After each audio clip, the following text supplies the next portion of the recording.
Jared Polanfrono's photo.com, and I know colds because I've got one, but I've got Corey Anderson.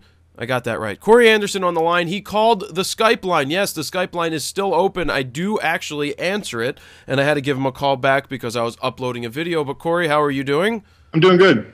All right, Corey, you had you were going to ask me a question. Well, a couple. You know, I follow your site religiously since you started. It's great. Thank you. Source of info and helped me along the way. I had a couple questions that are a little bit different than like the norm that people are asking. But first of all, just give you like a little history. I've been doing like photography, but maybe like serious, maybe like 3 years. You know, I got 2 young kids, and when I had my daughter, who's now 4, I did what a lot of people do, got a DSLR because it looks big, it's expensive, so, you know, obviously it must take good pictures, right? So I picked one of those up, didn't really know what I was doing with it for like a whole year, started doing some research, started figuring out all the gadgets on it and how to do things right, and then I got really into it. And I'm really starting to get to the point where I'm starting to get pretty proud of my work, and other people are starting to notice it as well.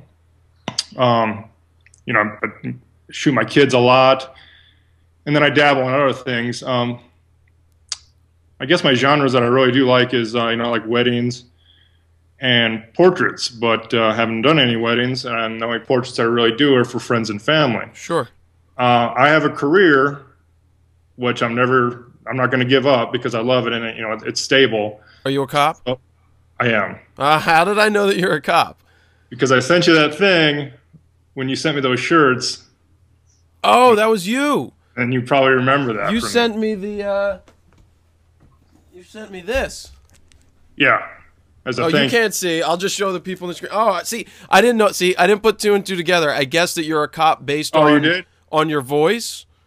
Oh. And that you probably are about 6'4" and an ex-football player. Wrestling, but close enough. Close. Yeah, see, I profiled you. How about that? Pretty good, pretty good. Thanks for the coin. If you don't do photography, I guess you could be a fortune teller. A profiler. Just call me a TSA agent. I'll profile with the best of them. I hope you got good groping skills as well. I'm good. I got groped a few times. All right, so... Nice. Okay, so my question is, don't want to give that up. Want to move forward with my photography, but like a lot of people do, they want to jump into the business aspect. I would like to get paid for my work because you say don't just give everything away for free, especially if you're proud of it. But, you know, like I was telling you, I'm a guy, so I like to have new toys to play with. You know, I'd like to get the biggest, the newest lenses and stuff, but can't really afford that, especially my salary. But sure, I'd like to have my work pay for some of my gear. So how do I do it so it's almost like semi-pro? Because I know there's a lot of rules, contracts, and stuff like that for going professional. I don't really want to get on all that, but how do I move forward as far as, you know, getting paid a decent amount for my work? So basically you want to get paid to do your work so that you can afford to have the gear and basically either make a little extra money or just get enough for your camera equipment, right? Well, and definitely worth, you know, make it worth my time and effort. All right, so you said you like shooting weddings. Well, I like... Or the idea of shooting weddings. I like shooting weddings. You know, I like going to weddings. I've been to a few. I have my own. When I do research on making my stuff better, my work better, I always find myself in weddings forums on photography sites because I just love it. But that's something you could really mess up someone's life if you don't know what you're doing. You know what I mean? So I haven't gone and say, hey, I'll shoot your wedding for whatever and make you a great deal, because until I'm to that point where I know exactly what I'm doing, I wouldn't want to. Well, number one, if you wanted to get into weddings, you can probably find a professional out there that will allow you to either assist or just show up and shoot a wedding as either a second or a third shooter, and maybe just do it for the experience, so that you get there, you give them the files, and you're not, you know, they don't have anything to lose. You're not going to mess up the day, so you don't have to worry about that, but you can get a feel for how they run a day, the photos they shoot, and then they'll give you feedback on your work. That's one thing you can do before you get into, you know, starting to take your own weddings. But take your career and the fact that you have kids, you have a built-in, you already know a lot of people, right? Obviously, because you know, with the kids, do you enjoy shooting kids' portraits? Yes. All right. Very much. that's an easy, to me, that's an easy one. You have two kids. They go to the park all the time. You're a cop. You're not going to be seen as that weird guy at the park with a camera who doesn't have a kid there. So you already have the kids' friends. Birthday. You go to birthday parties. So if you just go to a birthday party, you bring your camera, you take a couple of images, and you give some of the photos. I've said this one a million times, but it just seems easy to me. You give the photos back, to the kids that are there, to their parents, and then they see that and they go, wow, we really like what you did. Would you like to come to Johnny's birthday party and take the photos, and we'll give you a couple bucks. So right there, at a birthday party, not only are you're going to the party because the kids are there, or maybe even some others you won't be, but you're going to get some nice candid shots so that the parents have something to remember. They're not rushing to take their own pictures, which are only boring most of the time. And then it gives them a thank you gift to give back to the parents who gave, gifts. So that they'll go and email a photo that they took of somebody else's kid playing around with Bozo the Clown, or Bimbo the Clown, or Clump and Dump I ran into once before. But yeah, basically they'll give a photo back as, hey, here's a thank you. Thank you for coming. Thank you for the gift. And now they're basically getting your work out there for you. So it spreads pretty quick, especially if you're good and you have people skills. So you're a cop. You probably have people skills, right? So you're talking about more like just let word of mouth do the work for you instead of doing something like going on Craigslist and then that could turn into a whole world of trouble that you're not even ready for. Oh yeah, I'm not a Craigslist fan. Anybody that's on Craigslist looking for photography or looking for models, quote unquote, isn't good. If I looked there for weddings before, and there are people that want a $400 or an $800 wedding. It's not worth the aggravation. No, you already have a built-in. You have the kids, and you can photograph them, and that's the best thing I say is really go to the park and just be like, listen, do you mind if I just ask permission? Do you mind if I take some photos of the kids playing? I'll give you some to put on Facebook for free. So you're giving them that with a you put a watermark. They put it on Facebook as their profile picture, and what happens?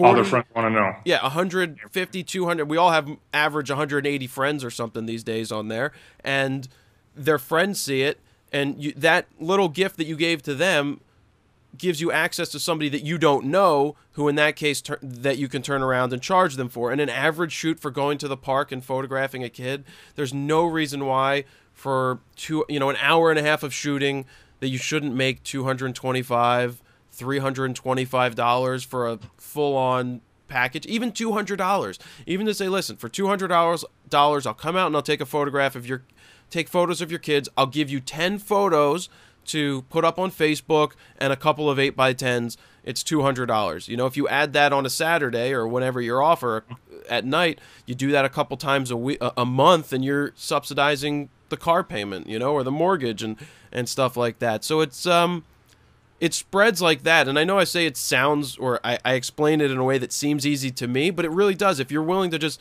get out there and do that work, I think it spreads pretty quick, especially using social media. That is the best advertising. Seems to be. That's a really good idea. Thank you. That would be $49.50. I'll buy a shirt. How about that? Or you already you already did. Yeah, so it's already been paid. So yeah, don't worry about it. That's what I'm here for this. It's straight. All right. But that's one basic idea. The weddings thing you could do more for the long haul. If you really are interested in that, find a photographer in the area who will allow you to shoot just to shoot. And don't forget, excuse me, I don't know what you're allowed to do with your career as a cop, but there's probably charity events that they go to. There's probably parades and things like that you'll have better access to get to. Literally on an off day, see if you could tell the story, the day in the life of a cop, where you're either sitting in the car. I love these type of things, where you start in the morning with the cop, at night going to work, getting ready, in the car, answering calls, going out. And I know you have to be careful with, if you're arresting somebody and getting their picture, I wouldn't do that. But just literally tell the story of, say, the police chief. Be like, listen, chief, can I come in and do these type of photos of you working and showing what you do? I think it would be really cool. And then it just, just different ideas like that. I love doing stuff like that. And if you're interested, that is a good way in. and you know, you could become the photographer. You know, everybody's got kids. They know people who are getting married and could use a portrait. So, you know, you have the whole cops organization there, and then firefighters and all of that. Yeah. So you can go do firefighters' portraits. You know, you can go to you can do all the portraits of all your colleagues and just play around and then see where that goes. Because it leads to, hey, we need a family portrait. Can you come over and do it? We need a photo of the dog. We need a photo of the kids. It can spread really quick like that. It's snowballing. Okay, that makes good sense. Yeah. All right. Well, thanks. So I hope that helps out. Yeah, if you got time, I had like it's a little bit different than it kind of spins out this question, but it's another question. Sure. But it's a gear question, if that's all right. It's not. I shoot Nikon, but I guess doesn't really matter on which format. So like I got a D7000, so I'm on the crop sensor, and two of my lenses are full frame, and my best lens, which is the 17-55. Yeah, I love it. Love it. I just love it. But that's if I ever move to full frame, that's not going to work on full frame. That's so okay. I want to move to full frame just for the advantages of it. And actually, a while back, I got a D700, but it was too much for me too soon, so I got rid of it and just made my money back. Yep. But now that I'm ready for it and want to move forward and get that, would you recommend just keeping my D7000 and working them both? Or is it going to be too hard having two formats, because that my best lens is only going to be able to use on one body, if you know what I mean. What are your other two lenses? I got the new 50G, okay, AFS-G, and then I got an 80-200D. All right, the push-pull or the two-touch? The two-touch. All right, that's going to be a great lens. So you already have some good glass. So you could take the next step. I would say wait until this 800 or whatever is supposed to be announced when we don't know. Like, if you can wait a little bit, I'd wait. That's what I am doing, yeah. Yeah, you may be able to get a D700 again for even less, or it may be worth it just to step up to the new thing. And what happens with your 17-55, you could trade that in, or you could sell it for, I mean, what do they sell for now? What did you pay for that? I got on Craigslist for $900. You could sell it for $900 tomorrow. Yeah, and I've seen on eBay upward of $1,000 with the shape that it's in. It's a great lens. I owned it. You'll have no problem selling that. The next lens to pick up is a 24-70 2.8. Because then I can use that on both cameras. Yeah, I mean, I would keep the 7000 unless you can get a good amount out of it. Mm-hmm.